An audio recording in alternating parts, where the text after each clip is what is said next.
জয় মা তরিতা। আমার নাম হইল রিন্টু সাহা।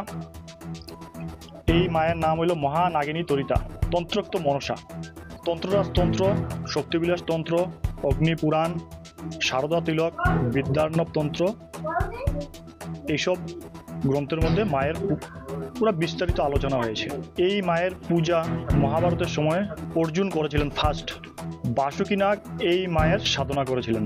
এই মায়ের তন্ত্রোক্ত পূজা করতে গেলে মহিষের রক্ত, তারপরে আপনার সাপের খোলস, তারপরে পঞ্চমকার দিয়ে এই মায়ের পুজো হয়।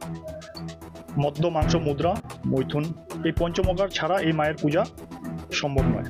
এই মায়ের পূজা তান্ত্রিক উপাচারেই হয়, বিরাচার মতে এই মায়ের পূজা সম্ভব। এই মাকে সন্তুষ্ট করতে গেলে অনেক কিছু উপাচার আছে, এইসব দিয়ে মায়ের পুজো করতে হয়।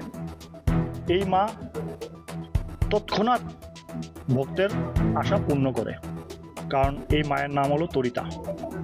এই একটা স্পেশাল জিনিস, এইটার মাংস দিয়ে মাকে ভোগ দিতে হয়। মাকে শোল মাছের পুরা দিতে হবে। এই মায়ের পূজা যখন আমি ফার্স্ট চিন্তা করেছিলাম আগস্ট মাসে, আমি মূর্তি অর্ডার করেছি দুপুরবেলা। সন্ধ্যার সময় যখন আমি বাড়িতে আসি, তারপরে এই পূজা নিয়ে অনেক ঘাটাঘাটি করি, কিন্তু এই মায়ের পূজার কোনো বিধান আমি পাইনি।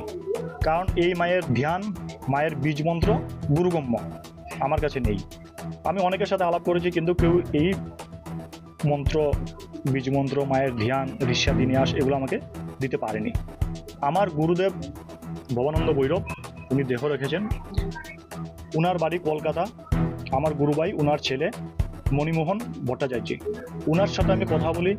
বলার পরে উনি আমাকে বলেন যে দাদা, এই পূজাটা না করাই ভালো, কারণ এই পূজা অত্যন্ত জটিল আর সম্পূর্ণ তান্ত্রিক উপাচারে মায়ের পুজো হয়, এটা না করাই ভালো। কারণ যদি কোনো ভুল হয় তাহলে ভুলের মাসুল আপনাকে দিতেই হবে, সমস্ত পরিবারকে আপনার দিতে হবে, কারণ মা কাউকে ছাড়বে না। আমি বললাম দাদা, আমি তো চিন্তা করেছি, বলে ছেড়ে দিন। আমি বললাম ঠিক আছে। কিছুক্ষণ পরে দাদা আমাকে আবার মেসেজ পাঠালো, এই মায়ের পূজার মধ্যে এই জিনিসগুলো লাগে। তখন মোটামুটি একটা সাহস হয়েছে, দাদা এই ব্যাপারে জানে। ঠিক 10:30টার সময় রাত্রে আমাকে ফোন করে বলে যে দাদা, আপনি নিশ্চিন্তে পুজো করুন, আমি আপনাকে পূজার বিধান দিয়ে দেবো। এই পূজার মধ্যে 64 যোগিনীর পুজো কিন্তু কালী পূজার সময় হয়, কিন্তু এই মায়ের পূজার সাথে 64 যোগিনীর পুজো করতেই হবে। এই মায়ের পুজোর সাথে অষ্টভৈরব, অষ্টশক্তির পুজো করতে হবে। এই মায়ের পুজোর মধ্যে ক্ষেত্রপালের পুজো করতে হবে, অষ্টভটুকের পুজো করতে হবে, ইন্দ্রাদি 10 দিকপালের পুজো করতে হবে। এই মায়ের কিছু আবরণ দেবতা আছে, ওদের সবার পুজো করতে হবে। এই পুজো প্রথম। এবার ফার্স্ট টাইম মাকে আমি সম্পূর্ণ তন্ত্রে নিয়ে যাচ্ছি, একদম সম্পূর্ণ তন্ত্রের মধ্যে মায়ের পুজো হবে, একদম মদ, মাছ, মাংস, মুদ্রা, মৈথুন। হ্যাঁ, ফার্স্ট টাইম এই মায়ের তান্ত্রিক পুজো ফার্স্ট টাইম হচ্ছে। হ্যাঁ, বরাকবিলিতে ফার্স্ট টাইম। আমার জানা মতো নর্থ ইস্টও হয়নি। এই পাত্রগুলো স্থাপন করলে পরে এই কারণের মধ্যে, আর পাত্রগুলোর মধ্যে আপনাকে মাংস দিতে হবে, মৎস্য দিতে হবে, মুদ্রা মানে আপনার 8 জাতের ভাজা বা মুখরোচক, ওইসব দিতে হবে। ওইসব দিয়ে শোধন করে তারপরে আপনাকে পুজো করতে হবে, তর্পণ করতে হবে। প্রত্যেকটা যার যার পুজো করবেন সবার তর্পণ করতে হবে।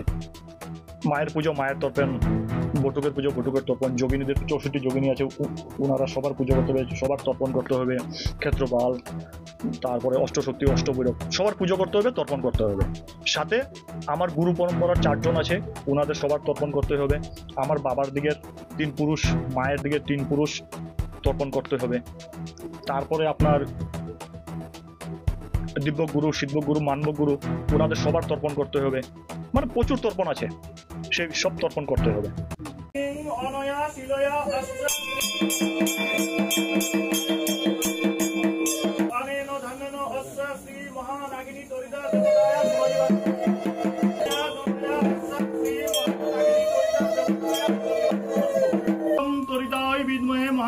धीमहि तन्नो देवी प्रचोदयात्। ओम ह्रीं अनेन फलेन अस्या श्री महानागिनी ओम तरिताय विद्महे महानिताय धीमहि तन्नो देवी प्रचोदयात्। ओम ह्रीं अनेन घृतेन अस्या श्री महानागिनी तरिता देवताय शुभदिवस नमस्तु।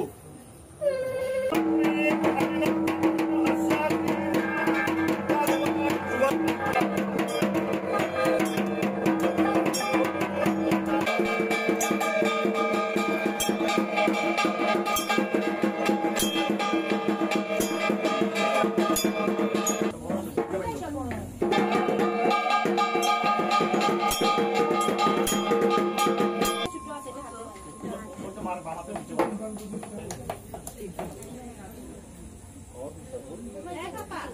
এটা নাকের একদম পাঁচিটা নাক করে দেবে